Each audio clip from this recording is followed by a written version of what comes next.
नमस्कार बच्चों, आप सभी का स्वागत है आज की कक्षा में। आज कार्यपत्रक 19 में हम वर्गमूल का अनुमान लगाना सीखेंगे और फिर वही बहनें प्रिया और रिया आपस में बात कर रही हैं जिन्होंने पिछली बार इतना खूबसूरत खेल खेला था और हमने वर्गमूल निकालना सीखा था, कैसे विषम संख्याओं को घटाते हुए वर्गमूल निकालना सीखा था, याद है आपको। और आज हम वर्गमूल का अनुमान लगाना सीखेंगे। यहाँ पर आकृति देखकर बताओ इस आकृति का आकार क्या है, ये प्रिया ने पूछा। तो रिया बोल रही है वर्गाकार दिखाई देता है परंतु लंबाई और चौड़ाई को नापना होगा। क्या तुम बिना मापे लंबाई चौड़ाई बता सकती हो? रिया कहती है नहीं। अगर इस आकृति का क्षेत्रफल 225 वर्ग सेंटीमीटर है, हम इसका वर्ग अनुमान निकाल सकते हैं। रिया पूछती है कैसे? प्रिया कहती है आओ मैं आपको समझाती हूँ। तो आप देख रहे हो कि ये एक आकृति दिखाई दे रही है, लंबाई चौड़ाई जिसका क्षेत्रफल हमें दिया गया है। अब यहाँ पर ये पिछली बार उन्होंने देखा था, ये संख्याएं लिखी गई हैं, ये उनके वर्ग लिखे गए हैं और ये उनके प्राप्तांक वर्ग को हल करके, यानी 1 गुना 1, 2 गुना 2, 3 गुना 3, 4 गुना 4, 5 गुना 5, इस प्रकार से ये पिछली वर्कशीट्स में आराम से अच्छे से समझाया गया है। यदि किसी बच्चे ने पिछली वाली वर्कशीट्स नहीं देखी हो और वर्ग नहीं निकालना आता हो तो उससे पुरानी वर्कशीट्स को आप ज़रूर देख लो। तो अब वर्ग का क्षेत्रफल आपको दिया गया है 225 और वो हम निकालते हैं, ये आपका सूत्र होता है वर्ग का क्षेत्रफल निकालने का कि भुजा का वर्ग होता है 225। तो अगर आपको भुजा का अनुमान लगाना है या प्राप्त करनी है तो इधर इसका वर्गमूल निकालना पड़ता है 225 का। तो हम इसको इस तरीके से लिखते हैं, इस तरीके से लिखा जाता है भुजा वर्ग 225 है तो आपका भुजा निकलेगा रूट ऑफ 225, 225 का वर्गमूल। तो लेकिन 225 का वर्गमूल कैसे निकालेंगे वो पूछती है। तो आइए अनुमान लगाते हैं। 225 में इकाई अंक 5 है, पीछे 5 है तो वर्गमूल का इकाई अंक भी 5 ही होगा। आपने पीछे अनुमान वाले जो प्रश्न किए थे, जहाँ हमने पहली बार सारे प्रश्न ये शुरू किया था, वो आपने इकाई अंकों से बात की थी, है ना। अगर किसी बच्चे ने नहीं देखा हो तो उसको ज़रूर देख लो कि ये किस प्रकार से अनुमान लगाया जाता है। आप ये देख लो, जिसके पीछे 5 है वहीं पीछे 5 आ रहा है, पीछे 15 है पीछे 5 आ रहा है, इससे ऐसे आगे 25 में देखोगे पीछे 5 आ रहा है। तो आप देख रहे हो कि जो हमारा जो 225 संख्या है वो 100 और 400 के बीच में आती है। 100 आपका क्या है 10 का वर्ग और 400 क्या होता है 20 का वर्ग।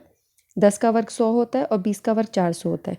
10 का वर्ग 100 और 20 का वर्ग 400, इसके बीच में कहीं 225 आता है, ठीक है। अब इसके बीच में कौन सी अंक है जिसके पीछे 5 होता है? 10 और 20 के बीच में कौन सा अंक है जिसके बीच में 5 है? 11, 12, 13, 14, 15। ओनली 15 ही वो संख्या है जिसके पीछे 5 आ रहा है, यानी 225 का वर्गमूल 15 है। इस तरीके से हमने पता लगाया। अगर हमको बोला जाए 228 का वर्गमूल निकालो तो हम देखते हैं कि 228 का वर्गमूल, इसकी अगली पूर्ण संख्या होती है 256। जैसे 228 हमें लेना है तो 228 इन दोनों के बीच में आती है, ये जो हरे रंग से दिखाए गए हैं 225 और 256 के बीच में आ रही है, यानी 15 का वर्ग 225, 16 का वर्ग 256, इन दोनों के बीच में 228 है, यानी इसका वर्गमूल जो है वो 15 और 16 के बीच में होगा। तो अब हम देखें कि 256 किसके अधिक करीब है। ये जो हमारा 228 नंबर किसके अधिक करीब है? ये 225 के अधिक करीब है। तो इसका वर्गमूल आंशिक हम सोचेंगे अनुमान के हिसाब से 15 के करीब होगा, ठीक है। हम पूरा इसको हल नहीं करेंगे कि 15 ही हो सकता है, 16 से बहुत दूर है, तो आंशिक रूप से इसका 15 के करीब होगा, ठीक है। अब अगला देखिए, जैसे 20 का वर्ग 400, ये सब हमें मदद करेगा आगे अनुमान करने में। तो रिया अपनी बहन से बोल रही है कि दीदी आपने मुझे एक बहुत ही दिलचस्प संकल्पना दी, कंसेप्ट सिखाया आपने हमें, तो अब हम इन प्रश्नों के वर्गमूल निकालेंगे और इसी कंसेप्ट के हिसाब से, इसी संकल्पना के हिसाब से हम इस कार्य को आगे बढ़ेंगे। जैसे आपके पास 80 है, अब 80 जो नंबर है वो कहाँ किसके बीच में है? देखिए 80 जो है आपका, आप देख रहे हो 80 81 और 64 के बीच में है, 8 और 9 के बीच में, 8 का वर्ग हुआ 64, 9 का वर्ग हुआ 81, उसके बीच में 80 आ रहा है, ठीक है। अगला प्रश्न देखते हैं 356, 356 कहाँ आ रहा है? 356, 356 आप देख रहे हो कि इन दोनों के बीच में आ रहा है, 18 का वर्ग और 19 का वर्ग, ठीक है। अगला देखिए 509, 509 आपका आ रहा है इन दोनों के बीच में, 22 और 23 के बीच में। देखो 484 और 529 के बीच में आता है 509, इन दोनों संख्याओं के बीच में आ रही है, यानी 22 के वर्ग और 23 के वर्ग के बीच में आ रहा है, ठीक है।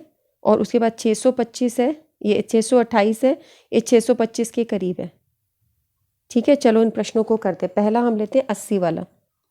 तो 80 जो नंबर है वो 81 और 64 के बीच में है, 64 को हम लिख सकते हैं 8 का वर्ग और 81 को हम लिख सकते हैं 9 का वर्ग। अब ये जो 80 है ये किसके अधिक करीब है? यहाँ पे देखो 1 का अंतर है और यहाँ बहुत ज़्यादा अंतर है, तो हम बोलेंगे 80 81 के अधिक करीब है, इसीलिए हम बोलेंगे कि भाई 80 का वर्गमूल जो है, क्योंकि वो 81 के अधिक करीब है, 9 के करीब होगा। ये आपका आंसर आ जाएगा, क्योंकि 81 का वर्गमूल क्या है? 9। तो 80 का वर्गमूल भी हम आंशिक के तौर पे 9 मानेंगे। ठीक है। अगला प्रश्न था आपका 356 का। 356 आपका 324 और 361 के बीच में पड़ता है। 324 तुम्हारा 18 का वर्ग है और 361 तुम्हारा 19 का वर्ग है।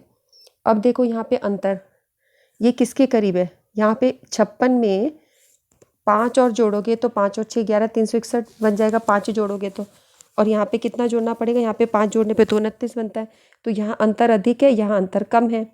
तो 356 जो है वो 361 के अधिक करीब है, 5 का फ़र्क है।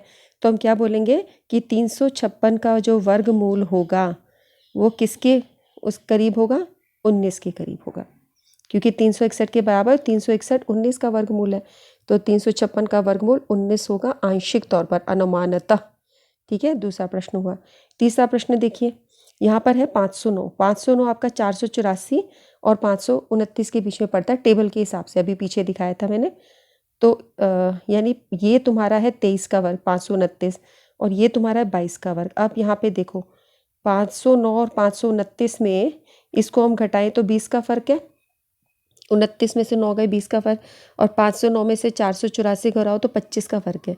इधर 25 का फ़र्क है, यहाँ पे 20 का फ़र्क है। तो हम क्या बोलेंगे? 509 529 के अधिक करीब है, कि वो उसके क्लोज है, कि अधिक करीब है, अधिक करीब है। तो वर्गमूल 529 का होगा, बताइए क्या होगा? 529 का निकालना है, गलत लिखा ना मैंने, 509 वर्गमूल 509, 509 की संख्या थी, वो 529 के अधिक करीब होगा और उसका वर्गमूल होता है 23। ठीक है, इसको हम देख लें संख्या को।